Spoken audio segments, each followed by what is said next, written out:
In this video, I'm going to be showing you guys how I drew this Sailor Moon still. I will eventually figure out an intro, but for now, you're just gonna get me doing the same thing, which is me just saying in this video. So thank you though if you have been here before, and if this is your first time seeing any of my content, welcome. Hopefully you guys enjoy what I'm getting up to today. So I draw with watercolor pencils, and that's because when I add water it dilutes the color pencil, the line work, to the point where you can't really see it anymore. So it just, I think that's just something that people tend to, like. I personally am a fan of not having any guidelines visible at the end of my painting.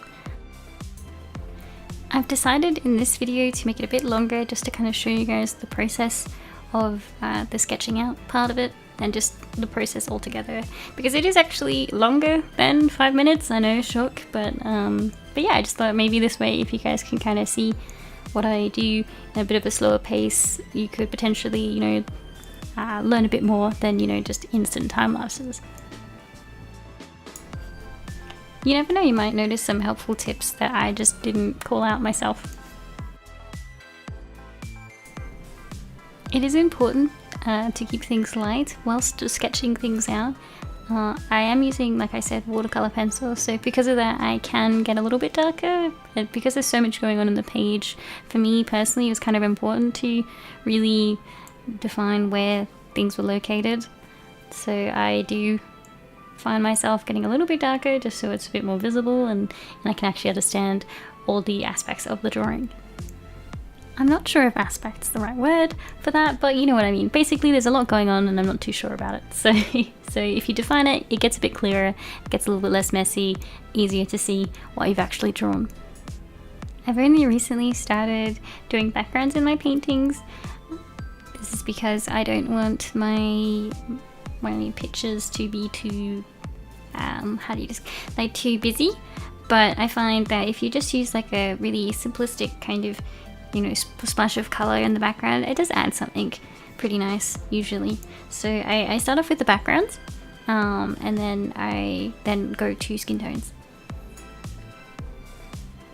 I find that keeping the backgrounds simple really makes it, it just kind of adds something to the painting. I don't really know how else to describe it, but I'm usually kind of worried, especially if there's so many things going on in the painting already, that the background might just take away from that. But I think if you keep it, mellow and simplistic, it just kind of, I think, ties everything together. It really just kind of creates a world for the characters that you're painting.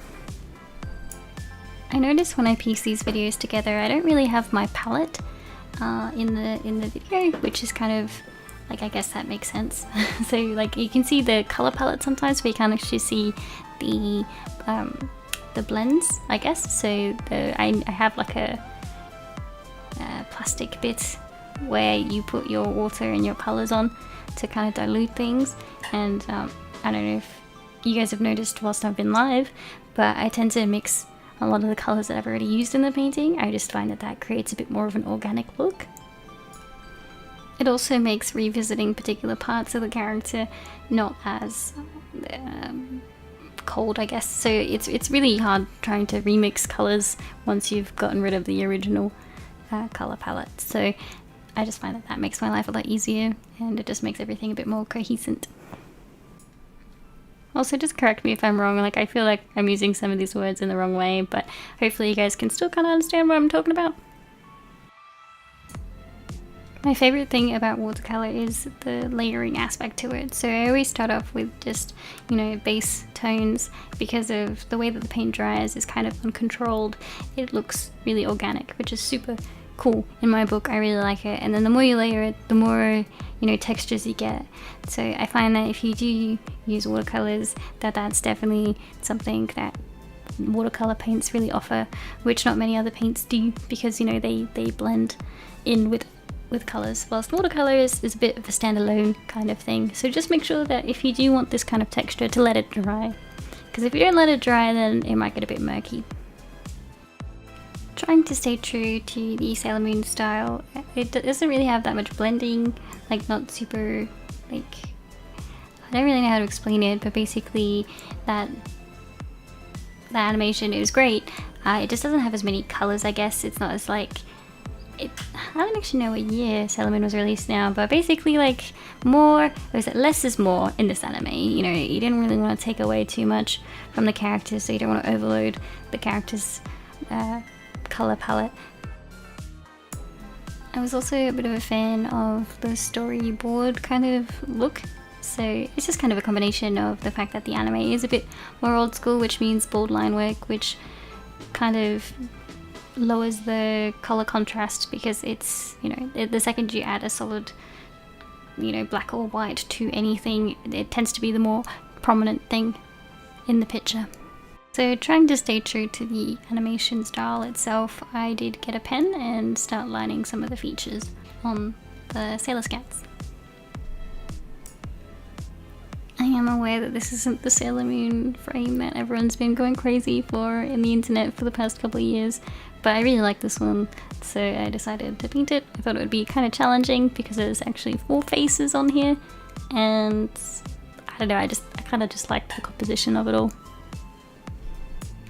I'll put down a list of the materials that I use, but I don't really have brand named stuff, so it's just kind of like whatever you can get your hands on. So the pens that I use, they aren't waterproof or anything, so that's why I tend to use them last. I'm also very delicate when it comes to doing the white highlight stuff over the pen work because there is a risk of it bleeding.